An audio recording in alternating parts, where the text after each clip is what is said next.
Selamat datang kembali para novelers di channel Bacain Novel. Kali ini Mimin akan lanjutin kembali bacain alur cerita novel, Fernando Menantu Kaya Raya, sambungan dari video sebelumnya.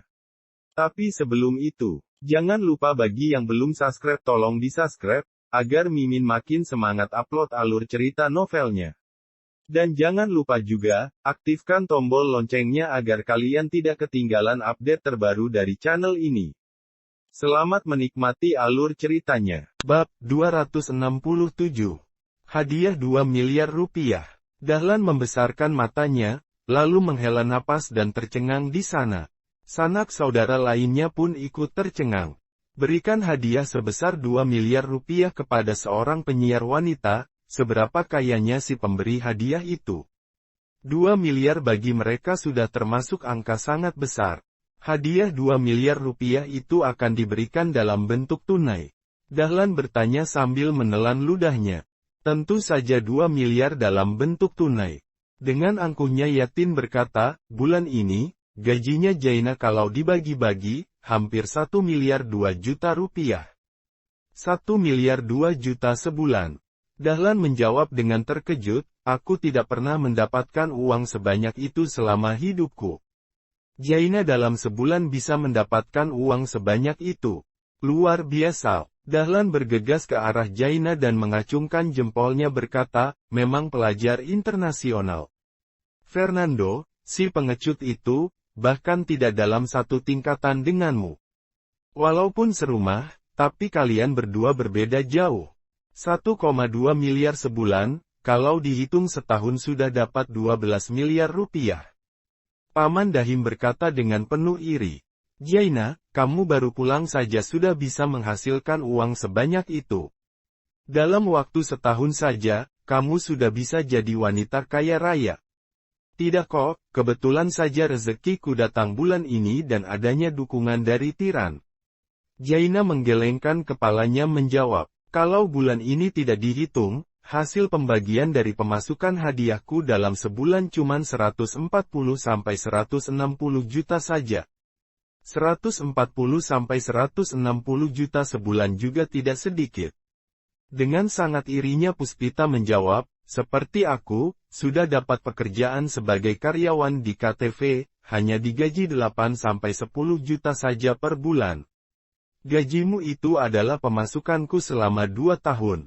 Dengan rasa penuh kagum, lagi-lagi Puspita berkata, Jaina, menurutmu, apakah aku bisa jadi penyiar? Aku kagum sekali dengan pekerjaan ini. Setiap hari cukup berdiam di rumah, dapat tidur sepuasnya, serta bernyanyi dan menari sudah bisa memperoleh gaji yang sangat tinggi. Ini adalah target mimpi kehidupanku. Kamu, Jaina menatap Puspita, lalu berkata dengan ragu-ragu, mungkin bisa. Perkataan selanjutnya tidak diucapkan olehnya. Sekarang ini, siapa saja bisa menjadi penyiar, asalkan lolos dari hasil pemeriksaan identitas. Tapi terkait kemampuan untuk menghasilkan uang adalah satu hal lain yang berbeda lagi. Penampilan Puspita, sejujurnya, Jaina merasa tidak terlalu cantik. Ya, dengan mata berbinar dan hati berdebar cepat, Puspita menjawab, kalau begitu, nanti aku akan berhenti dari pekerjaanku, dan menjadi penyiar. Ngomong-ngomong, Jaina, kamu bekerja di platform streaming yang mana? Aku juga ingin ke sana. Platform Ustreaming, jawab Jaina. Oke, kalau begitu, sehabis makan, aku akan mengunduh Ustreaming. Lihat apakah aku bisa menjadi penyiar. Puspita tersenyum. Ustreaming, mata Hadi berkedip dan sedikit terkejut. Sponsor utama dari program acara, Aku Orang Kaya, kali ini, adalah Ustreaming. Uang 20 miliar rupiah yang diambil olehnya, juga pemberian dari Ustreaming. Dia tidak menyangka, ternyata Jaina adalah penyiar di Ustreaming. Kebetulan sekali, dan Ustreaming ini, dalam dunia penyiaran, momentumnya juga cukup hebat. Hadi bergumam, terkadang dia juga menonton siaran langsung, sehingga mengerti sedikit dengan dunia penyiaran. Belakangan ini, momentum Ustreaming kami memang cukup bagus. Jaina berkata, karena adanya pergantian bos, dan juga merekrut penyiar utama dari platform lain. Bisa dikatakan, semua pandangan dan perhatian dalam dunia penyiaran, ada di platform Hiu Streaming kami. Bahkan 2 hari yang lalu, platform Hiu Streaming, ada dalam pencarian terpanas. Salah satu penyiar yang baru gabung ke stasiun kami adalah Kartika, penyiar yang cukup terkenal belakangan ini. Satu lagi adalah, kabarnya bos di balik Hiu Streaming, yaitu selebritas internet pria Rolls-Royce. Apa? Bos platform Hiu Streaming adalah pria Rolls-Royce. Mendengarkan kata-kata ini, Hadi, Yana, Yatin, dan lainnya pun terkejut. Mereka semua adalah penggemar berat pria Rolls-Royce. Tidak disangka, idolaku ternyata adalah bos dari Hiu Streaming. Hadi berkata dengan semangat, sudah lama tidak ada beritanya. Namun, sekali ada beritanya, tentunya adalah berita mengejutkan. Kali ini, masuk dalam pencarian terpanas. Memang idolaku, bos Hiu Streaming ternyata adalah pria Rolls-Royce. Puspita terkejut. Mengenai pria Rolls-Royce, dia juga mengetahui sesuatu. Kaya, serba bisa, dan juga memiliki rasa keadilan. Pernah memperoleh penghargaan warga negara yang baik. Tidak disangka, bos Hiu Streaming ternyata adalah pria Rolls-Royce. Kalau begitu, aku akan menjadi penyiar di Hiu Streaming, mungkin saja bisa bertemu dengan beliau. Pipi Puspita memerah seperti gadis remaja, lalu dia menambahkan. Ketika aku menjadi penyiar, aku juga akan di rumah setiap harinya. Tentunya, pasti tidak seperti Fernando, yang hanya bermalasan aja. Aku punya penghasilan, hehe. Kamu, ada penghasilan. Fernando mengejek Puspita. Jika kamu ingin memperoleh penghasilan, aku sarankan kamu untuk melakukan oplas wajah di Kolen, hilangkan bekas jerawat di wajahmu dan turunkan berat badan dulu sebelum menjadi seorang penyiar. Begitu perkataan ini diucapkan, semua orang di meja menoleh ke arah Fernando. Fernando, apakah kamu layak untuk berbicara di sini? Tazudin lalu menepuk meja dan memarahi Fernando, kami sedang tidak membicarakanmu. Bisakah kamu diam dan jangan ganggu kami? Benar, Fernando, ada masalah apa denganmu jika aku jadi penyiar? Puspita mencibir, apa karena semua orang mengabaikanmu? Kamu ingin mengatakan sepatah dua kata untuk membuat kericuhan. Menarik perhatian kami. Fernando, makanlah makananmu, bayar setelah selesai, kemudian keluar dari sini. Yana juga menghina Fernando. Terakhir kali saat kamu pindah rumah semua hidangan disiapkan oleh Sarah sendiri. Saat kami pindah rumah, kami sudah menjamu kamu dengan cukup baik. Membiarkanmu makan hidangan koki terkenal, dan minum anggur terkenal. Jadi, tolong kamu berhenti berbicara untuk menarik perhatian orang lain. Anak ini, lihat kami mengabaikannya, hatinya tidak senang. Jadi dia berbicara dan mengejek Puspita, agar semua orang memperhatikannya.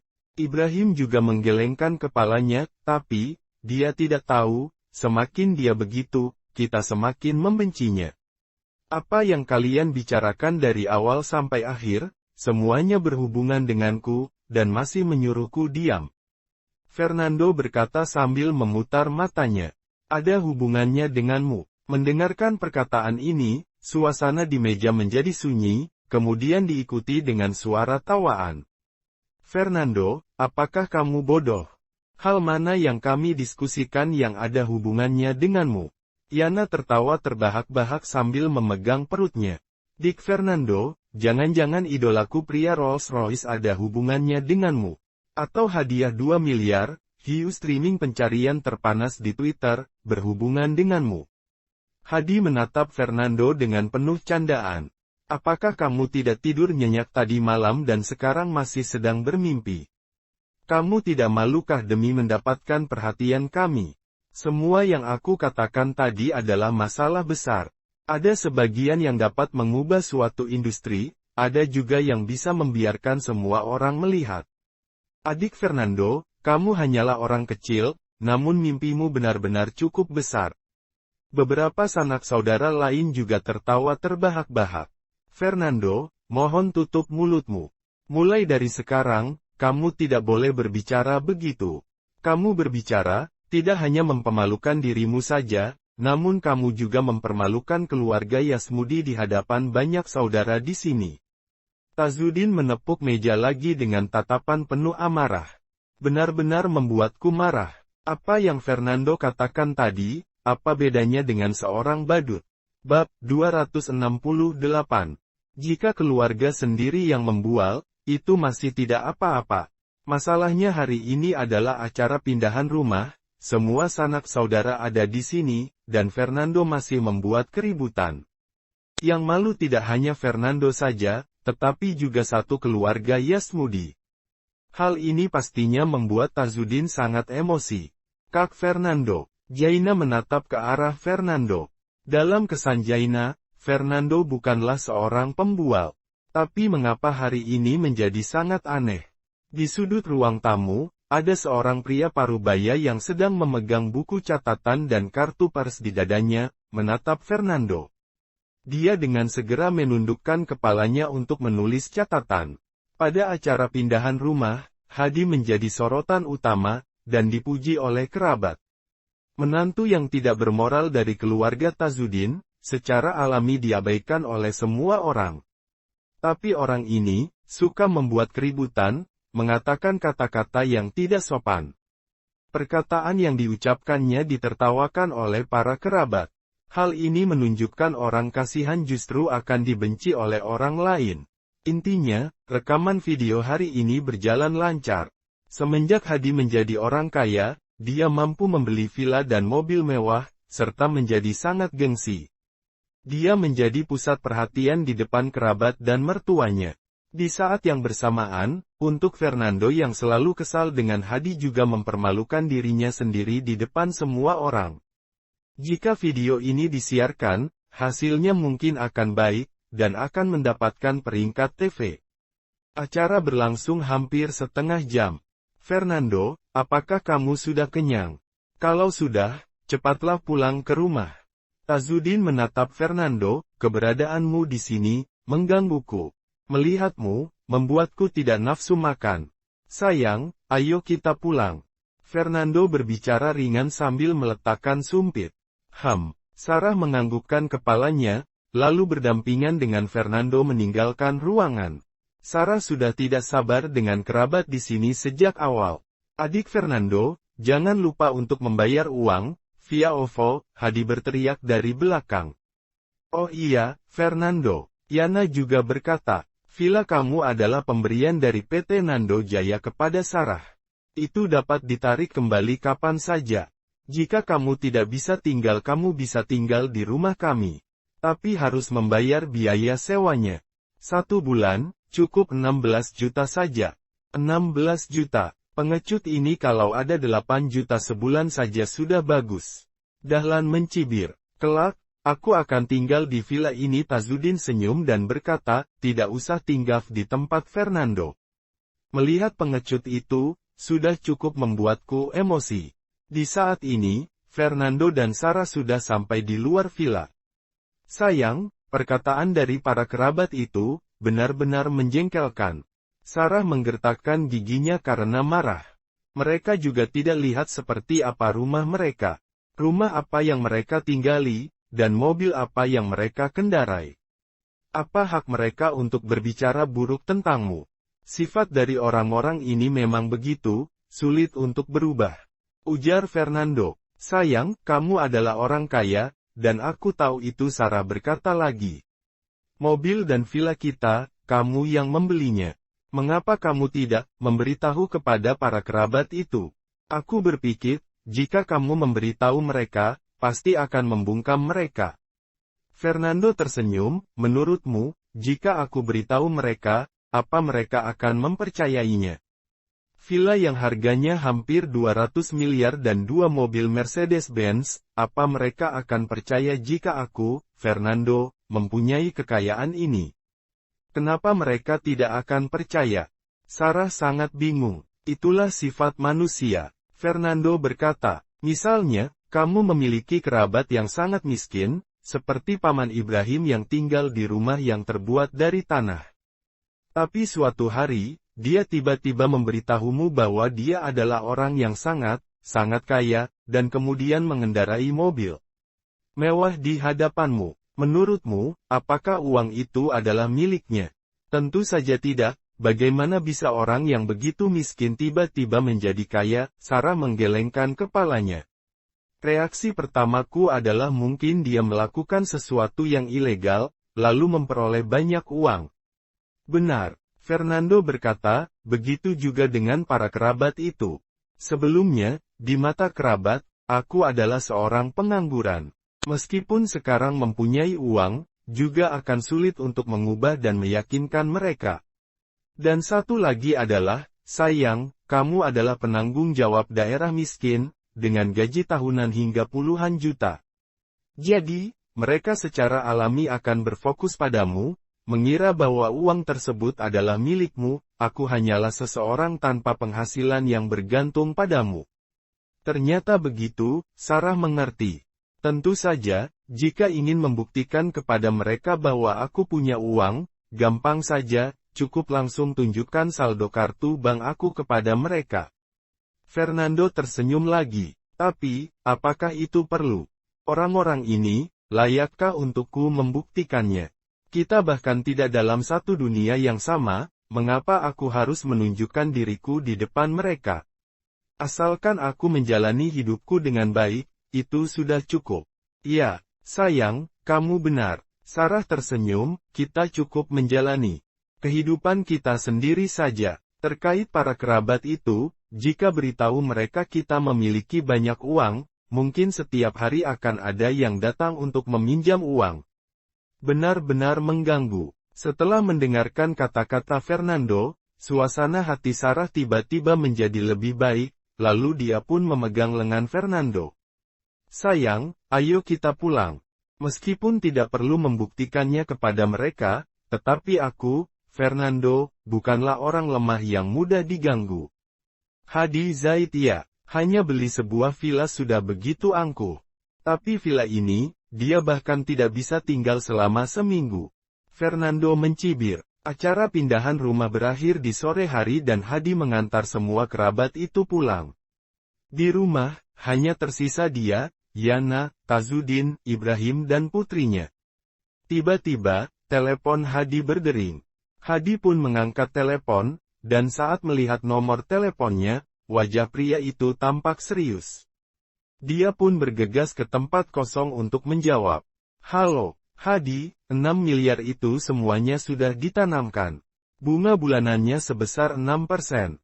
Terdengar suara yang rendah. Terima kasih Kak Lesmana. Hadi tertawa, memang rentenir profesional 6 miliar, hanya sehari saja sudah tertanam. Aku bukanlah rentenir profesional, kata suara di ujung sana. Tapi belakangan ini, kekuasaan semakin membesar, ada tambahan beberapa teman yang bekerja sebagai rentenir, sehingga bisa begitu cepat dilepaskan. Tapi kita klarifikasi dulu, bunga yang diperoleh nanti, dibagi adil 5-5.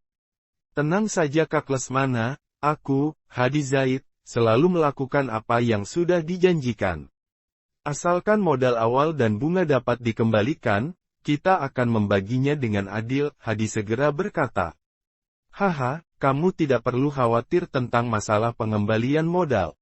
Sekarang seluruh daerah di kota Lautan Timur, pada dasarnya bersatu karena ada orang-orang kita. Masalah kecil seperti pengumpulan tunggakan adalah masalah sepele, suara tawa terdengar di ujung sana. Hadi menghela napas lega, yang paling ditakutkannya adalah ketika uang ditanamkan, bunga tidak kembali, sehingga uang yang ditanam menjadi habis tersia-sia. Saya menjadi lega setelah mendengarkan perkataan Kak Lesmana, Hadi berkata sambil tertawa. Ya, jika tidak ada apa-apa, aku tutup telepon dulu. Kemudian terdengar bunyi bip dari telepon. Hadi memasukkan kembali ponsel ke sakunya, dan suasana hatinya menjadi baik. 6 miliar ditanamkan, bunga 6% sebulan. Dengan kata lain, dalam sebulan tanpa melakukan apa-apa, sudah dapat 360 juta dari penghasilan bunga. Dan kemudian berbagi setengah dengan Kak Lesmana, berarti akan dapat 180 juta. 180 juta sebulan, sudah sangat banyak. Bab 269. Dan jika itu dalam setahun, bunga saja pun sudah lebih dari 4 miliar. Jika dibagi menjadi 2, juga masih ada 2 miliar rupiah. Setahun, tidak perlu kerja, juga ada pendapatan bunga sebesar 2 miliar. Hadi tersenyum, tapi masalah ini harus dirahasiakan. Bagaimanapun, ini bukanlah uangku, ini adalah uang dari grup acara, aku orang kaya tapi saat beli rumah, aku lapor lebih banyak 6 miliar. Jadi, grup acara menganggap aku gunakan 6 miliar ini untuk membeli rumah. Jika grup acara tahu hal ini, mereka berhak untuk mengambilnya kembali. Masalah ini hanya aku yang tahu, istriku pun tidak tahu, tentu saja tidak perlu khawatir. Hadi berpikir di dalam hati, lalu dia pun kembali ke villa. Di ruang tamu, hanya ada Puspita. Saat ini, Puspita sedang memegang ponselnya, berfoto-foto di dalam villa, dan mengunggah ke media sosialnya. Kak Hadi. Melihat Hadi, Puspita buru-buru meletakkan ponsel. Dia merasa sedikit gugup, saat diketahui dia sedang berfoto. Tidak apa-apa, foto saja sesukamu. Anggaplah ini sebagai rumahmu. Hadi tersenyum dan berkata, untuk Ibrahim dan Puspita yang datang dari desa, Hadi juga sedikit memandang rendah mereka. Bagaimanapun, ayah anak ini bukanlah orang yang bersih. Pakaian yang mereka pakai juga tidak rapi. Bahkan, Yana juga tidak menyukai mereka berdua. Siapa yang akan terbiasa jika tiba-tiba terdapat 2 orang luar yang tinggal di dalam rumah? Dan itu adalah villa yang baru saja dibeli. Diri sendiri belum beradaptasi, tapi telah ditinggali oleh 2 kerabat miskin yang datang dari pedesaan. Di meja makan, telah mengatakan untuk menyuruh mereka berdua tinggal di sini. Perkataan yang telah diucapkan, bagaikan air yang telah dituang. Meskipun Hadi merasa tidak senang, tetapi dia juga tidak akan menunjukkannya. Puspita mengangguk, Kak Hadi, kamu benar-benar lebih baik daripada Fernando, si pengecut itu. Selesai berbicara, Puspita pun mengambil ponsel untuk berfoto lagi. Kamu di sini, aku pergi mandi dulu. Hadi tersenyum dan berjalan ke atas. Ruang tamu selesai difoto, Puspita pun membuka aplikasi Ustreaming. Setelah makan malam, dia berhenti kerja di KTV mengikuti aplikasi Ustreaming, sekarang dia telah diverifikasi sebagai penyiar di Ustreaming. Setelah mengunduh aplikasi penyiar, dirinya sudah bisa mulai melakukan siaran langsung. Puspita mengubah nama ruangnya menjadi hari pertama villa baru. Diikuti kamera yang berpusat pada diri sendiri, lalu mengklik untuk memulai siaran. Dengan segera, dirinya muncul di layar ponsel. Jaina bisa disukai oleh tiran, lebih dari 1 miliar sebulan, aku juga tidak lebih buruk daripada dia. Puspita tampak bangga, pasti juga akan ada tiran yang tertarik denganku, memberiku 1 juta, bahkan 2 juta hadiah. Pada saat itu, pendapatan bulanku pun bisa mencapai miliaran. Semakin dia memikirkannya, dirinya semakin senang. Mengenai si pengecut Fernando itu, jangan memikirkannya. Mengingatnya hanya membuat marah saja. Orang seperti ini, yang tidak melakukan apapun, sama sekali tidak sebanding denganku. Tunggu pendapatanku mencapai miliaran, aku akan membeli villa yang lebih besar darinya dan membuatnya kesal. Tetapi yang membuat Puspita kecewa adalah setelah siaran selama 10 menit, tidak ada penonton yang memberikan komentar kepadanya. Di antara itu, terdapat 2-3 orang yang masuk. Tetapi hanya sesaat, lalu menghilang. Pada saat ini, ada 1 orang yang bernama Angin Autumn masuk ke dalam ruang siaran langsungnya. Selamat datang kakak Angin Autumn. Kakak yang menyukaiku, klik untuk mengikuti ya. Puspita langsung tersenyum dan mencoba untuk mempertahankan penonton ini. Sial, penyiar apaan, jelek sekali. Angin Autumn memberikan komentar kepada Puspita. Melihat ini, Puspita pun menjadi marah. Terserah mau nonton atau tidak, mengapa menghinaku? Menghinamu, aku hanya mengatakan yang sebenarnya. Kamu pergi bercerminlah, lihat tampangmu yang buruk itu. Angin Autumn memberi komentar lagi, di seluruh platform view streaming, kamu mungkin adalah penyiar paling jelek dari urutan kedua paling belakang. Nomor 2 dari belakang, lalu siapa yang pertama? Puspita bertanya dengan penasaran. Yang pertama tentu saja adalah Yang Mulia Kartika. Tapi dia punya popularitas, dalam sehari hadiahnya pun mencapai puluhan juta. Kartika, mata Puspita berkedip, merasa nama ini sangat familiar. Saat Puspita melihat layar lagi, angin autum telah keluar dari ruangnya. Penonton di ruang siaran langsungnya, berubah lagi menjadi kosong. Mengapa tidak ada yang menonton siaran langsungku? Satu-satunya yang berkomentar pun mengatakan aku jelek. Puspita penuh kekecewaan, penampilanku juga tidak jelek. Jika dibandingkan dengan Jaina, aku tidak lebih buruk dari dia. Kenapa bilang aku seperti itu? Puspita merasa sangat sedih. Selamat datang Kaisar pria Rolls-Royce. Di daerah komentar, tiba-tiba terdapat notifikasi. Kak Rolls-Royce. Puspita mengusap matanya, mengira dia salah melihatnya. Tapi di layar tertulis, memang pria Rolls-Royce masuk.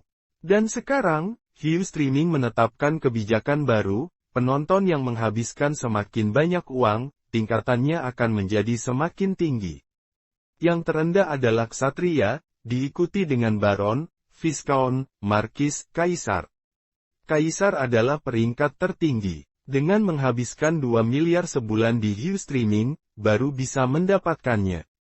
Tingkat ini memiliki banyak keuntungan, seperti penyiar tidak dapat melarang penonton untuk berkomentar, layanan pelanggan 24 jam, penyorotan tulisan, sorotan entry, dan sebagainya. Apakah ini benar-benar pria Rolls-Royce? Jantung Puspita berdebar. Jumlah penontonnya telah menjadi 1. Permisi, apakah ini pria Rolls-Royce? Puspita menarik napas dalam-dalam dan bertanya dengan hati-hati. Ada komentar berwarna merah yang muncul di layar, dengan level yang tinggi, 75. Ini benar-benar pria Rolls-Royce. Puspita merasa sangat gembira, dia pun berdiri dan berjalan dengan panik. Kak Rolls-Royce, mengapa kamu masuk ke ruang siaran langsungku? Apa kamu tertarik denganku? Aku dengar, kamu bisa memberikan hadiah 1 juta ke seorang penyiar. Bisakah kamu memberiku hadiah? Dan juga, semua orang mengatakan kamu adalah bos dari View Streaming, apakah itu benar? Puspita menanyakan banyak pertanyaan namun, pria Rolls-Royce terdiam dan tidak berbicara. Pria Rolls-Royce, kenapa kamu tidak bicara? Puspita bertanya dengan penasaran, dan merasa sangat bingung.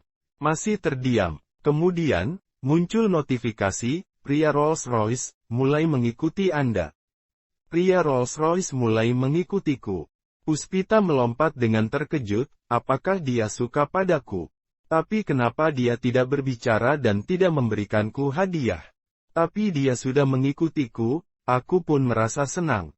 Keriting. Tiba-tiba, terdengar bunyi yang miring. Di atas meja, ada sebuah porselen yang tidak sengaja disentuh oleh Puspita, dan terjatuh ke lantai. Suara apa itu? Hadi dan Yana pun turun dari lantai atas. Melihat porselen yang pecah di lantai, wajah Hadi langsung berubah, dan tampak penuh dengan rasa sakit. Porselenku, bagaimana bisa pecah? Kak Hadi, aku tidak sengaja. Puspita mengakuinya. Tapi, Kak Hadi, kamu jangan khawatir, aku akan ganti rugi. Ganti rugi. Ekspresi Hadi sedikit berubah, dia berusaha untuk menahan amarahnya, bisakah kamu ganti rugi? Bukankah hanya sebuah porselen yang rusak? Di pasar barang antik, satu hanya 30-an ribu. Meskipun aku tidak punya uang, tapi 30-an ribu, aku masih punya. Puspita berkata dengan tidak peduli. Bersambung ke bab 270. Terima kasih sudah setia di channel ini. Sampai jumpa pada bab selanjutnya.